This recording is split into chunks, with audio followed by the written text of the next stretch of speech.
भाइयों नमस्कार। जैसा कि आप विषय को देखकर समझ ही गए कि आज चर्चा की विषय वस्तु आखिर रहनी क्या है। आज हमारी चर्चा किस बात के ऊपर होगी। चर्चा मैं करता हूँ आप सभी लोगों के सामने। आप अपना मत रखिए, क्योंकि चर्चा एक सोच से पैदा होती है। सोच सही या गलत हो सकती है, लेकिन पारदर्शिता लिए हुए अगर सोच हो तो वो सोच भी सही होती है। अभी हमारे देश में एक स्कैंडल छिड़ा हुआ है। देखो, हम आपको एक बात बताते हैं कि हम जब भी अब कुछ दिनों से जब हमने ये लाइव पे आने लगे हैं दोबारा से, एक बार तो हमारी साइडों को ही बंद कर दिया था साहब। बड़ी मुश्किल से कुछ कृपालुओं की कृपा हुई है, साइड दोबारा से चलने लगी है। और जब साइड चलने लगी है तो हमको हमारी अपने एक शैली है अपनी बात को सामने वाले के सामने रखने की। और हम उस शैली में, हमारी जो वास्तविक शैली में जब बातों को रखने लगे तो लोग ये कहने लगे कि भाई कॉमेडी कर रहे हैं, या हमको तुम कोई बात बता रहे हो, हमसे कोई बात शेयर कर रहे हो, आप कॉमेडी कर रहे हो, ये आप जो कुछ बोल रहे हो ये कोई राजपाल की नई फिल्म की स्टोरी है क्या। ऐसा ऐसा लोग हमको बोल जाते हैं। लेकिन तरीका तो हमारा हास्यास्पद है ही, इसमें तो कोई दोहरा ही नहीं है। लेकिन हम सत्य ही कहते हैं। अब वो चीज़ आपको हास्यास्पद या मनोरंजनात्मक कैसे लगती है, ये हमारे लिए विदित ही नहीं है। खैर, मूल बात पर आते हैं। अभी कुछ भागवत आचार्यों को लेकर हमारे देश में एक बहुत ही अलग तरीके का एक माहौल बना हुआ है। कुछ भागवत आचार्यों ने कुछ ऐसा कर दिया, कुछ वैसा कर दिया, क्या कर दिया क्या नहीं कर दिया। आज उसी चीज़ का ऑपरेशन हम यहीं बैठ कर करेंगे आप सभी लोगों के साथ में, आप लोग सभी लोगों के साथ संग में। कहीं नवाज चल रही थी, नहीं नवाज नहीं चल रही थी, श्रीमद् भागवत की कथा चल रही थी। नवाज की अजान की आवाज़ आई तो जो भागवत कथा कह रहे थे उन्होंने उसको सभी श्रोताओं को कहा कि भाई अभी आप कुछ देर के लिए रुक जाइए, अजान हो जाएगी तो उसके बाद में हम फिर अपना व्याख्यान देंगे। उस चीज़ को लेकर धर्मों तक से जोड़ दिया गया। पता नहीं कैसा कैसा स्कैंडल लोगों ने बना दिया गया। लेकिन लोगों की अपनी धारणा है। मैं कोई इतना बुद्धिमान तो मैं हूँ नहीं कि मैं आपसे कुछ कहूँगा और आप मान लोगे। आप भी तो अपनी आत्मा में उसका सही गलत का फैसला करोगे, तभी तो मानोगे, नहीं तो ऐसे तो मान ही नहीं सकते। सही बोल रहा हूँ ना भाई। विषय वस्तु से भटकने की बजाय अगर अपन की बात पर ही चर्चा करें तो थोड़ा सही रहेगा।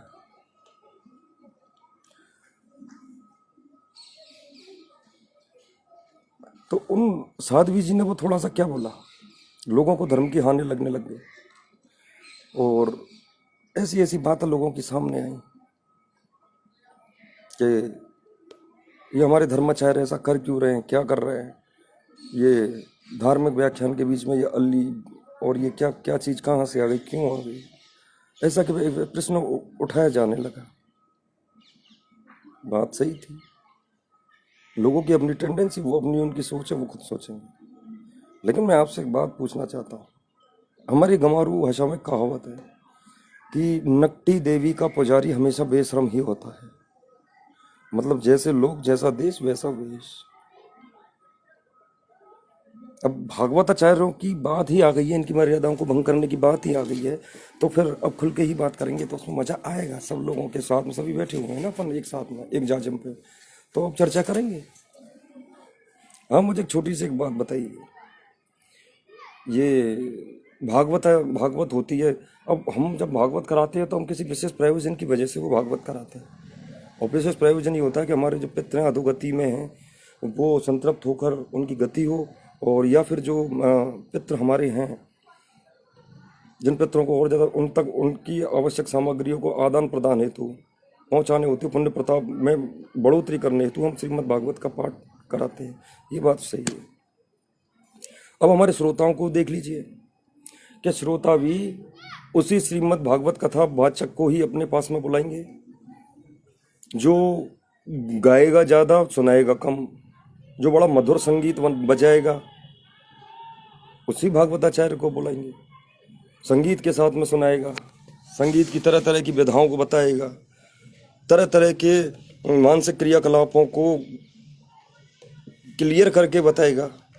ऐसे भागवत आचार्य की, हमें उस भागवत आचार्य की कभी इच्छा ही नहीं रहती जो आराम से आके हमारे घर पे बैठे और हमसे संकल्प ले और हमको भागवत सुनाए और हम भागवत का पाठ सुनाए। भारत के 99 नहीं 100% लोगों की मानसिकता ही ऐसी है। जब भी भागवत कराएंगे तो संगीत बैंड वगैरह पता नहीं क्या क्या वो करेंगे।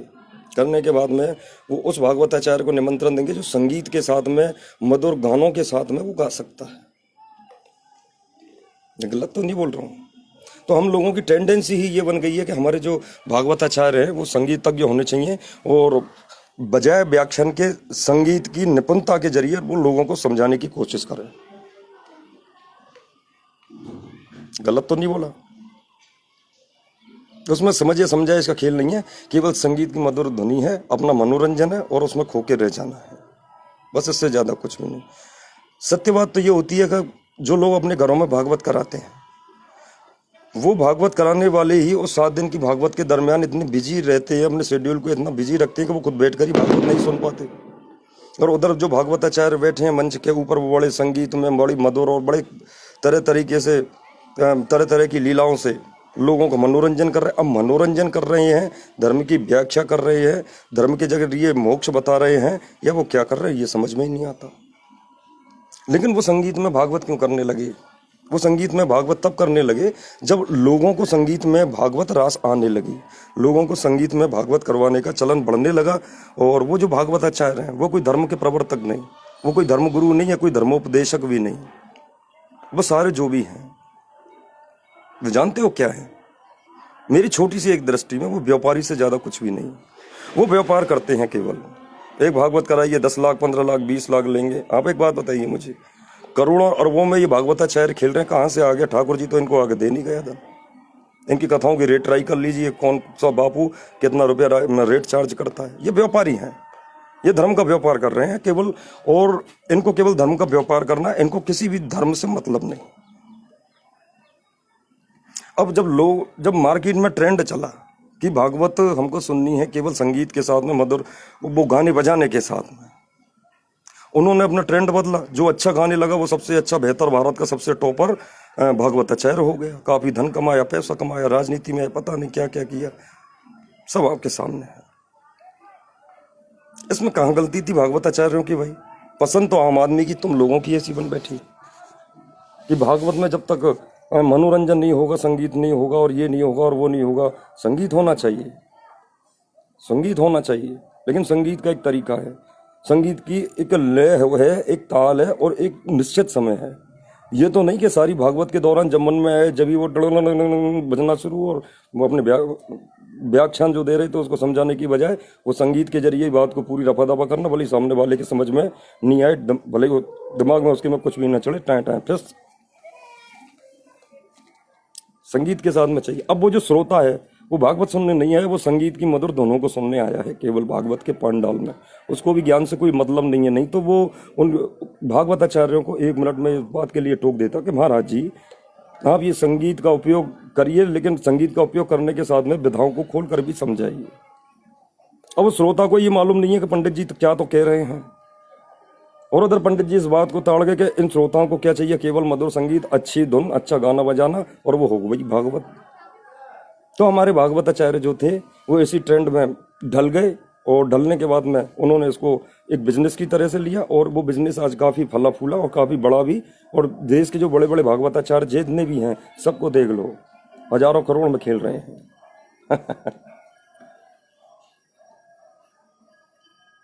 वो धर्मोपदेशक थे या धर्म का व्यापार करने वाले थे? क्या उनको धर्म का ज्ञान था, या धर्म उनके लिए अर्थ पैदा करने का साधन था? मुझे जवाब दीजिए आप सभी लोग। बहुत लोग मेरी लाइव को देखेंगे तो बात में फिर वजनदारी होना चाहिए। बिना वजनदारी की बात पाएँ चलती भी नहीं है, और फिर उसका कोई सेंस भी नहीं निकलता। तो बात हमेशा वजनदारी की।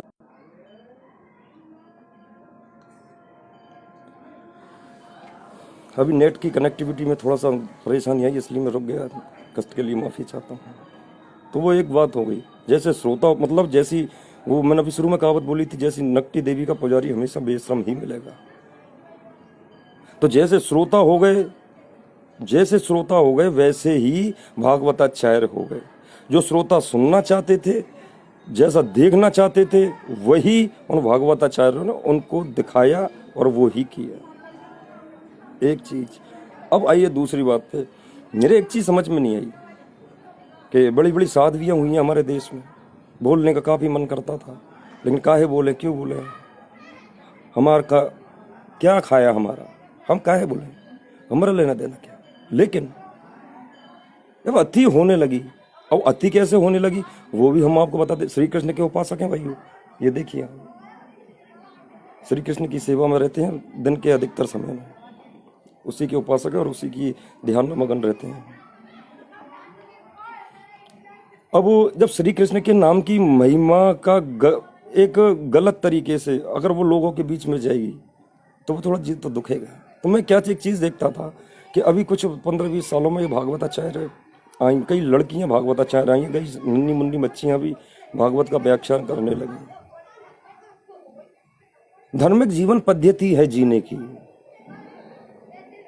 और वो जीवन पद्धति ही ये तय करती है कि आपको किस तरीके की जीवनचर्या में डलकर अपना जीवन यापन करना है।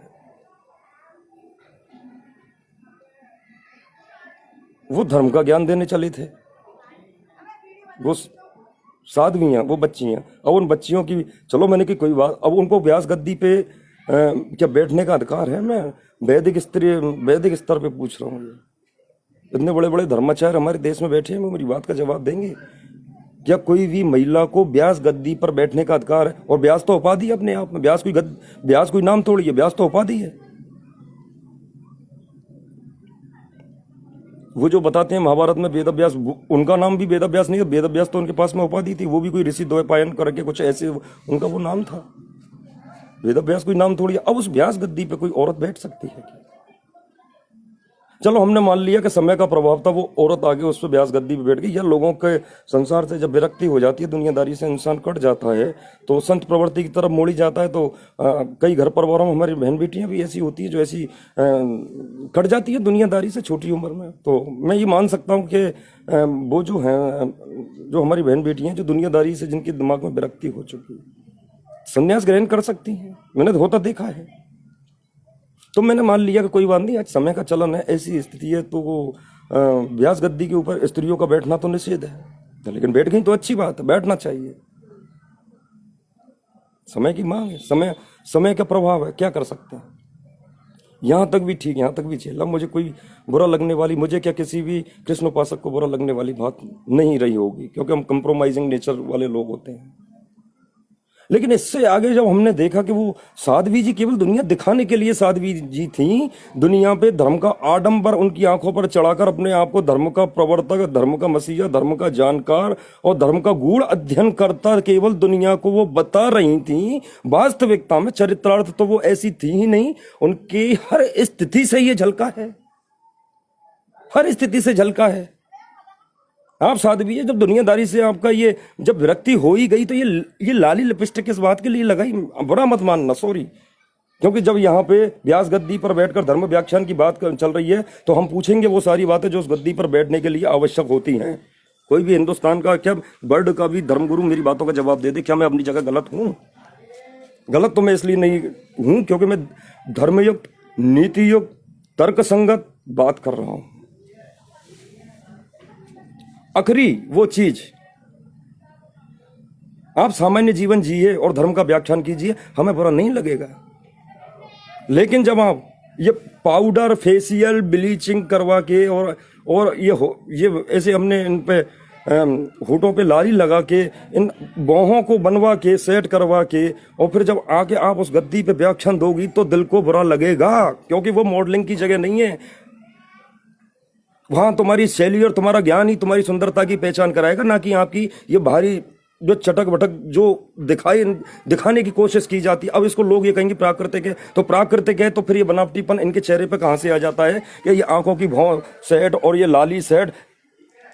सबूत के साथ मैं बोलता हूं, बिना सबूत तो बोलने की आदत ही नहीं।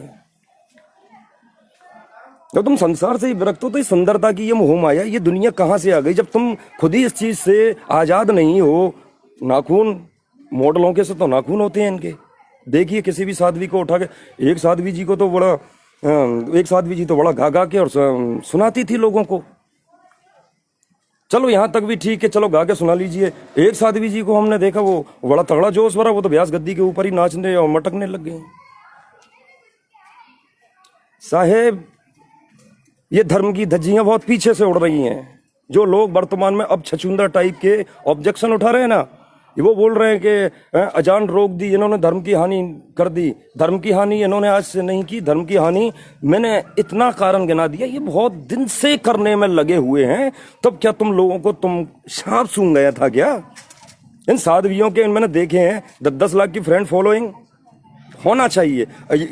अगर आपके अंदर नॉलेज है तो बिल्कुल होना चाहिए, और ये जरूरी भी है। सनातन धर्म के हिसाब से वैदिक धर्म सभ्यता संस्कृति के ज्यादा से ज्यादा बढ़ोतरी प्रभाव को दर्शाने के लिए जरूरी है मानता हूं। लेकिन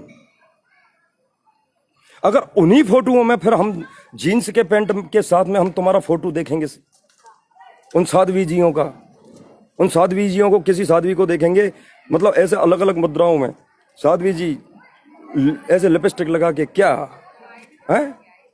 इसलिए बनाए हैं वो ग्रुप। हमारी धर्म संस्कृति की धज्जियां कहां से उड़ाई जा रही हैं? बहुत पीछे से, इन्हीं भागवताचार्यों के द्वारा। क्यों उड़ाई जा रही हैं? क्योंकि जनता को चाहिए ही ऐसा मनोरंजन चाहिए, ना कि भागवत का ज्ञान। इसलिए इन भागवताचार्यों ने अपने आप को बना और ढाल ही ऐसा लिया कि वो दे आर ओनली बिजनेसमैन। वे केवल एक व्यापारी हैं। वो अपना व्यापार कर रहे हैं, धर्म के जरिए अपना व्यापार कर रहे हैं। अब मार्केट में जो डिमांड होता है, सीधी सी बात है, डिमांड पे प्रोडक्शन निर्भर करता है। जिस चीज की डिमांड है उसी चीज का प्रोडक्शन होगा। That's okay, it's all right, it's a theory of market in the whole world, I know very well. ये तो मार्केट की थ्योरी है। हम लोगों की, श्रोताओं की इच्छा ही ये बन गई कि संगीत में भागवत चाहिए, भागवताचार्य फलानी साध्वी जी चाहिए। अरे वो साध्वी जी, तुम कराने वालों एक बात बताइए मुझे, आपको मालूम है कि क्या स्त्रियां भागवत कर भी सकती हैं? और अगर कर भी सकती हैं तो जो स्त्री भागवत करने के लिए आ रही है, जरा उसको गौर से तो देख लो। साध्वी जी की से साध्वी होती है बिल्कुल संत प्रवृत्ति अपनाए हुए, जिंदगी भर ब्रह्मचारिणी कुंवारी रहने वाली। वो देगी धर्म का उपदेश। वो मातेश्वरी, वो माता है, वो जग माता है, उसके तो पांव छूना भी बंदनीय है। लेकिन वो जो साध्वी जी आ रही हैं स्टाइल वालों की, बड़ी गजब कटवा के हेयर स्टाइल सेट करवा के, आंखों की भौएं बनी हुई हैं, बड़े बड़े ऐसे नाखून जैसे कोई मॉडलों के हों। वो साध्वी जी आएंगी 10 लाख रुपए चार्ज करके। समझने की कोशिश कीजिए। धर्म की हानि के लिए जिम्मेदार स्वयं। मैं किसी को टारगेट करके नहीं बोलना चाहता। जो यथार्थ है वो यथार्थ। मैं गलत हूं तो मैं गलत भी हूं, सामने वाला गलत है तो उसको ये मानना पड़ेगा, नहीं मानेगा मैं मनवा दूंगा। ये मेरा तरीका है। इस धर्म का जो जिस तरीके से डेफिनेशन दी जाती है, इस धर्म की डेफिनेशन क्या केवल आपस में टकराव के लिए ही रह गई है? ये धर्म, कोई सा भी धर्म क्या ये नहीं सिखाता कि आपस में मेलजोल या भाईचारा या इंसानियत के साथ में दया प्रेम सद्भाव के साथ में रहना भी एक जिंदगी होती है इंसान की? ये धर्म ऐसा कैसे हो गया जो केवल एक ही चीज सिखाता है, आपस में भिड़ जाइए? कहाँ लिखा है गीता में? रोजाना पढ़ते हैं, बताइए कहाँ कौन से धर्म में लिखा है? किसी धर्म में नहीं लिखा है। लेकिन इस धर्म का उपयोग अब करते हैं, ये राजनेता भी करते हैं अपने हिसाब से, अपनी कुर्सियों को बचाने के लिए, कुर्सियों पर बैठने के लिए। धर्म इनके लिए वहाँ साधन है, तो इन भागवताचार्य जैसे लोगों के लिए धर्म एक पैसा कमाने का एक बिजनेस का साधन है। धर्म की गतियां बदल दी, धर्म की स्थितियां बदल दी, आम आदमी में धर्म के मायने बदल दिए कि धर्म होता क्या है। इस दुनिया के सभी लोग अपने आप को ये मानते हैं कि हम धार्मिक हैं। मैं मानता हूं कि वो धार्मिक होंगे, लेकिन धर्म का मायना क्या है? पहली लाइन बता दीजिए धर्म की। नहीं जानते ना? मैं आपको बताता हूं। दया। क्या आपके हृदय में किसी भी दुखी आदमी को देखते हुए दया आती है? क्या दुश्मन को भी देखते हुए दया आती है? 90% इंसान इसमें फेल है। फेल नहीं आती है।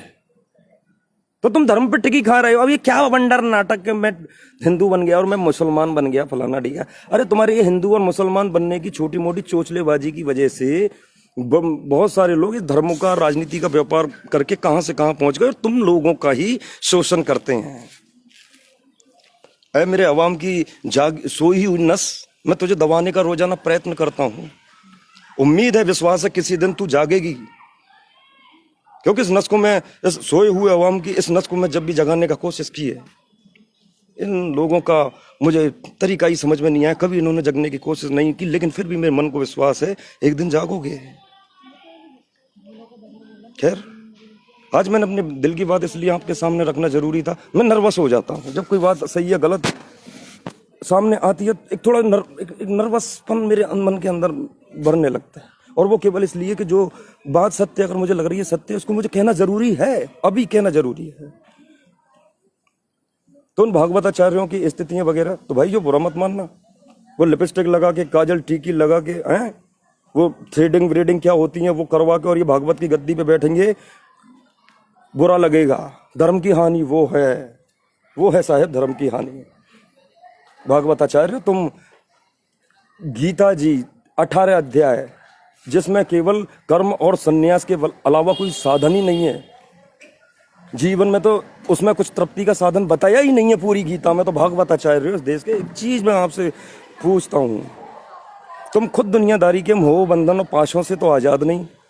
तुम भागवत गद्दी पे बैठती हो तो पंडित जी महाराज तुम्हारी अगर पहनावे को भी देखा जाए तो लाखों रुपए का होता है। जिस गाड़ी में बैठ के आते हो वो लाखों की होती है। तुम खुद दुनियादारी के तो जंजाल से आजाद नहीं, और हजारों लोगों की भीड़ों को तुम मोटिवेट करते हो, ज्ञान से आजाद हो। ज्ञान, गीता जी भागवत सुनाते हो यार, कहाँ भागवत करते हो तुम लोग, मुझे समझ में ही नहीं आता कहाँ भागवत की आप लोगों ने। खैर, मूल बात आना सही रहेगा कि धर्म की हानि केवल चित्रलेखा जी ने वो बोलने से इतने तनिक मात्र से नहीं हुई। इस धर्म की हानि, मैं ये नहीं कह रहा कि भागवताचार्यों ने नहीं की है, लेकिन ये बहुत पहले से कर रहे हैं। क्यों कर रहे हैं, उसका कारण क्या है, सारी बात मैंने आपके सामने क्लियर की है। अब कोई भाई ये मत कह देना कि राजपाल आया और फिर कोई अपनी नई फिल्म की स्टोरी सुना गया। ठीक है भाई, कोशिश यही रहेगी जीवन में कि ज्यादा से ज्यादा लोगों को एक उस विचारधारा से मोटिवेट कर सकूं जिस विचारधारा में केवल और केवल दया, प्रेम, सद्भाव, आत्मिक आनंद, आत्मिक तसल्ली के संतोष के साथ में रहना होता है। मैं कोशिश करूंगा ज्यादा से ज्यादा लोगों को मोटिवेट करने के लिए। लोग मुझे राजनीतिज्ञ बोलते हैं ऐसा वैसा, कभी मैं कांग्रेस के खिलाफ बोलता हूं तो बीजेपी के लिए, कभी बीजेपी के खिलाफ बोलता हूं तो कांग्रेस के लिए, ऐसे बोलते हैं। बोलिए, ये आपकी मर्जी है। बाकी गलत का विरोध करना मेरा नैतिक दायित्व है, क्योंकि मैं जिंदा हूं, अभी मैं अपने जिंदा होने के दायित्वों को निभाने की कोशिश करता हूं। मुझे जब मैं ऐसा करता हूं, कोई आवाज़ उठाता हूं, तो मुझे ये लगता है कि मैंने मेरे मन की बात सुनी, मैंने मेरे दिल की आवाज़ सुनी, और दिल की आवाज़ को सुन के मैंने रिएक्शन किया। इतने लोगों में केवल क्या मैं ही एक जिंदा था, ये एहसास मुझे होता है। खैर, धर्म को बवंडर न बनाए, धर्म एक जीवन जीने की पद्धति है और कोई भी धर्म बुरा नहीं। जय हिंद, जय भारत। मैं राजीव करौली, आप सबका भाई।